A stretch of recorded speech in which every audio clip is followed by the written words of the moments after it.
Luke Skywalker n'avait pas eu les conseils de Yoda, bien, l'univers serait envahi par le côté obscur de la Force. Puis vous connaissez les Schtroumpfs? Bien, sans le grand Schtroumpf, tous les Schtroumpfs auraient fini dans une potion de Gargamel. Puis les tortues ninjas, sans leur maître Splinter, bien, c'est juste des tortues mutantes qui ne sont même pas des ninjas. Mon point, c'est qu'on a tous besoin d'une personne influente pour nous accompagner dans notre route vers le succès. Les self-made men, ça n'existe pas. Ça n'existe pas, les self-made men. Pensez-y un instant. Chacun d'entre nous, on a eu un parent, un mentor, un coach qui a contribué à faire de nous qui on est aujourd'hui.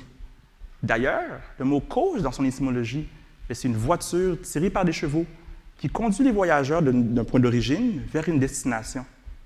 Et la vie, c'est un peu comme un voyage. Alors, un coach qui nous aide à prendre de bonnes décisions dans la vie, c'est un coach de vie.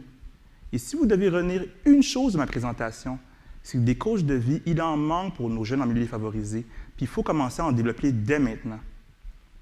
Histoire à ce sujet-là, à l'été 2010, je me promène sur Stanley, dans le centre-ville de Montréal, et je tombe sur un de mes amis d'enfance que je connais depuis la garderie. On va l'appeler Richard pour les fins de l'histoire. Que vous le sachiez, bien, après mon cégep, j'ai fait mes études en droit et je suis avocat depuis 2007. Mais à l'adolescence, Richard et moi, on partageait le même rêve de jouer dans la NBA. Et j'ai évolué dans le monde du basketball québécois depuis 1996, d'abord comme joueur et ensuite comme coach. Et je peux compter sur mes 10 doigts le nombre de joueurs que j'ai vus qui avaient le potentiel de jouer dans la NBA. Bien, Richard, c'est l'un d'entre eux. Richard, à l'âge de 17 ans, il a marqué 50 points dans un seul match de basketball. Bien, 50 points, c'est l'équivalent de 5 buts au hockey. Est-ce qu'il y a des Français dans la salle? Oui. Bien, 50 points, c'est l'équivalent de 5 buts au foot. Puis 50 points, c'est encore plus de points que j'ai marqués dans toute ma carrière de basketball. Ma carrière a duré 7 ans. Ça, c'est pour vous dire à quel point Richard était talentueux. Ou à quel point moi, je n'étais pas talentueux. Mais dans tous les cas, quand je vois Richard, j'étais content de le voir. Puis je lui demande qu'est-ce qui se passe dans sa vie. Qu'est-ce qui se passe, Richard? Bien, lui, il hésite un instant, puis il me dit d'un ton un peu gêné, « Je suis wanted. Je suis wanted. » Être wanted, c'est une expression pour dire qu'on est recherché soit par la police, soit par des criminels qui veulent notre tête. Vous imaginez le malaise, je ne lui ai pas demandé c'est laquelle des deux options. En fait, je changé de sujet, poursuivi la conversation pendant quelques minutes, puis on s'est quittés. Et Richard et moi, on ne s'est plus jamais revus.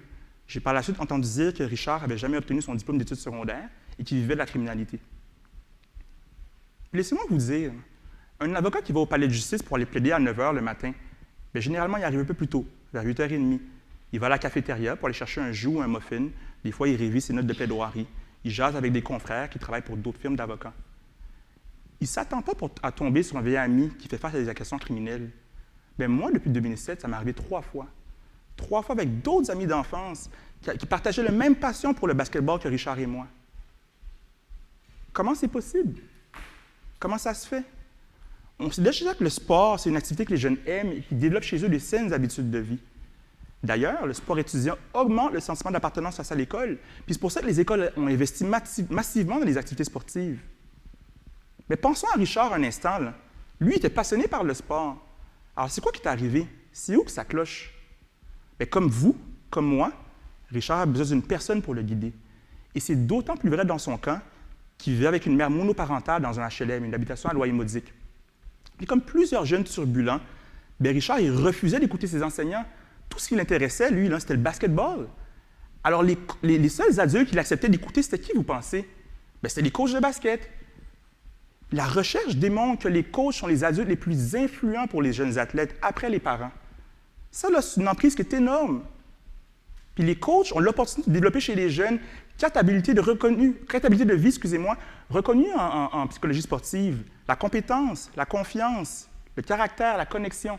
La connexion, c'est l'habilité à agir positivement avec les autres, mais également avec les autorités. Je vais vous montrer une vidéo tournée en 2004, alors que j'étais entraîneur d'une équipe de niveau secondaire 1. Dans la vidéo, je coach l'équipe des Blancs. Vous allez voir que le ballon, en fait, sort du terrain et est remis par l'arbitre à l'équipe des Rouges. Observez le comportement d'Alexis, un jeune qui est dans l'équipe des Blancs, numéro 11. Je vais essayer de le pointer avec mon pointeur. On va regarder ça.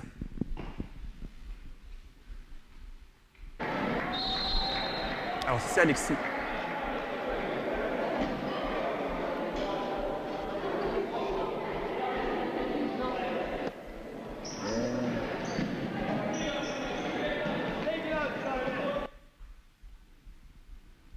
Bon, ben là, vous l'avez tous vu chialer contre l'arbitre. Connexion. Mais caractère aussi, parce que vous n'avez peut-être pas remarqué, pendant qu'il chialait contre l'arbitre, là, il continuait à chialer, puis il a arrêté de jouer. Il a abandonné. Il a arrêté de jouer son rôle, et son rôle, c'était quoi? Quand il a perdu le ballon, il devait jouer en défensive et surveiller le joueur qui sortait le ballon de derrière lui. On va regarder à nouveau.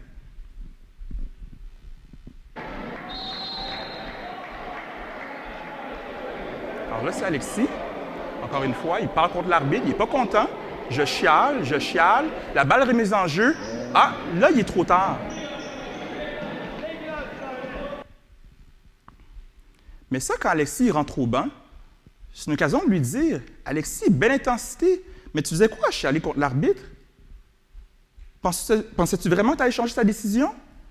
Puis pendant que tu chialais, là, qu'est-ce que tu faisais? Est-ce que tu faisais ton défenseur? Non. Mais la prochaine fois que tu vas embarquer, tu vas faire quoi? Ça, c'est une meilleure décision.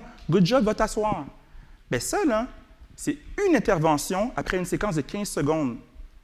Imaginez le nombre d'interventions qu'on peut faire sur le terrain et à l'extérieur du terrain pendant une saison complète. J'ai été l'entraîneur d'Alexis pendant 4 ans. Mais revenons à Richard. Richard, lui, là, ses coachs n'étaient pas des coachs de vie. Donc, aucun d'entre eux était capable de développer son potentiel comme athlète et comme individu. Pas grave, là.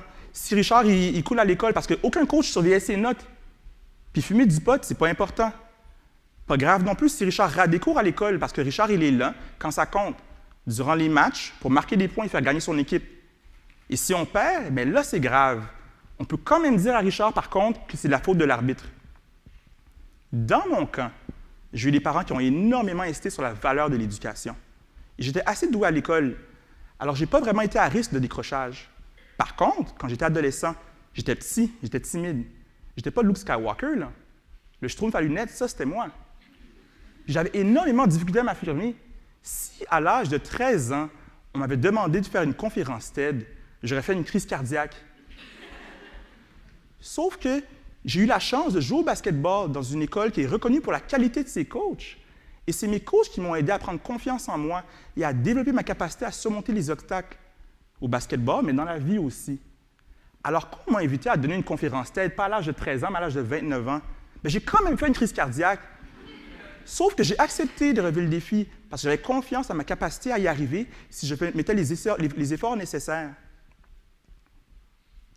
Puis quand on pense à l'éducation, c'est sûr et certain que les parents sont importants. Est-ce que les enseignants sont importants? C'est certain. Sauf qu'il y a un proverbe africain qui dit que ça prend un village pour élever un enfant. Et ce serait une erreur majeure que de ne pas miser sur le potentiel des coachs. Puis quand on pense au problème des manques de coachs, il faut penser à comment ça affecte notre jeunesse génération après génération. Chaque jour, dans chaque classe en Amérique du Nord, il y a un jeune couché sur son pupitre là, qui ne veut rien savoir de l'algèbre et de la grammaire. Lui, là, il dort en rêvant à LeBron James ou Kobe Bryant. Puis quand il ne dort pas, il fait des boules de papier puis il les lance sur ses collègues de classe. Puis à la fin de la journée, quand la cloche sonne, lui, sa vraie journée d'école commence. Il se lève, il court au gymnase pour en apprendre plus sur quoi? Sur le sport. Sauf que ce que le jeune ne sait pas, c'est que seulement 0,03% des joueurs de basketball d'un niveau secondaire deviennent des joueurs professionnels. Moins de 1 sur 3000. Alors, sans un coach de vie qui lui enseigne le sport, mais qui lui enseigne aussi la vie, bien, le jeune arrive à l'âge de 16-17 ans, il réalise qu'il ne sera probablement pas un joueur de professionnel. Et là, toute la motivation du jeune disparaît. Le rêve de la NBA éclate en morceaux. Puis l'école, bien, ça n'a jamais été un centre d'intérêt de toute façon. Alors là, le décrochage cogne à la porte. Puis ça, dans les milieux défavorisés, bien, ça contribue à perpétuer le cycle de pauvreté. Puis dans certains cas, le jeune se laisse influencer par une nouvelle école, l'école de la rue. Alors voici ce qu'il apprend dans son nouveau cours de maths. Pourquoi se trouver une job à temps partiel au salaire minimum si on peut faire 1 000 $ par semaine en vendant du pot?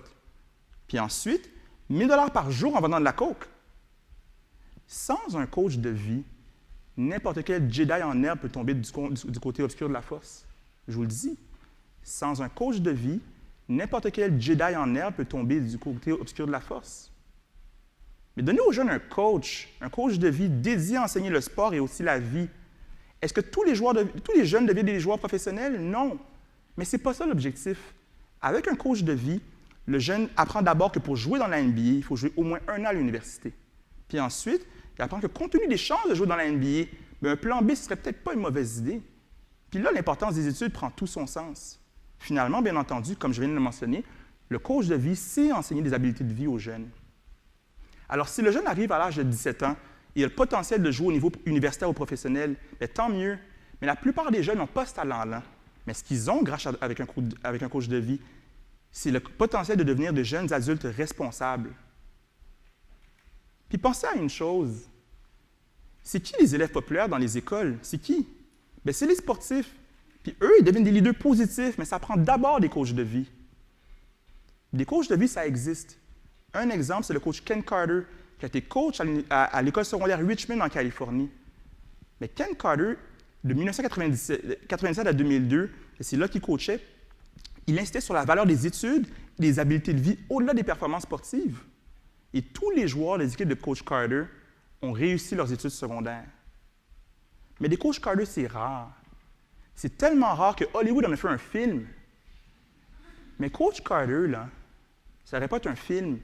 Coach Carter devrait être la norme. Alors, on fait quoi avec les coachs Carter? Comment on les trouve? Comment on trouve ça, des coachs de vie?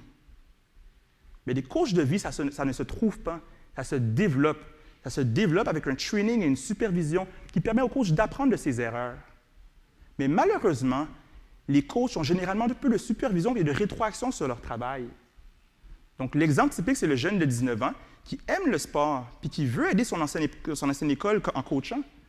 Alors lui, là, on l'embauche. Sauf que par la suite, on ne supervise pas régulièrement la qualité de son travail. Mais pensez à une chose, ce même coach-là est en charge de 12 adolescents. Levez la main ceux qui ont déjà été adolescents dans leur vie. Là, il n'y a personne qui a levé la main, là. C'est un petit problème. Oh, il y en a quelques-uns ici. Bien, il y en a qui ont des diplômes en adolescence. Vous le savez. Vous savez ce que c'est d'être adolescent. Mais pensez ça, là, 12 adolescents.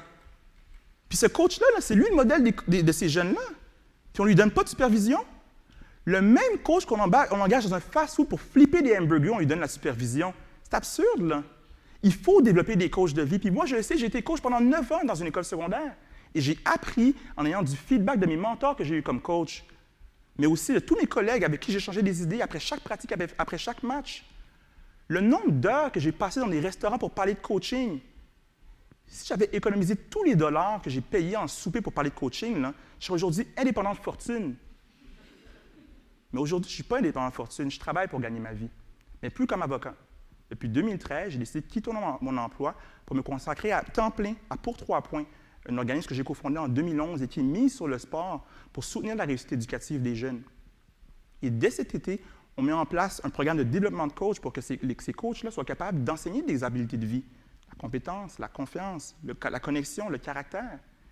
Et d'ici 2019, notre objectif, c'est de développer 150 entraîneurs de vie à Montréal en basketball.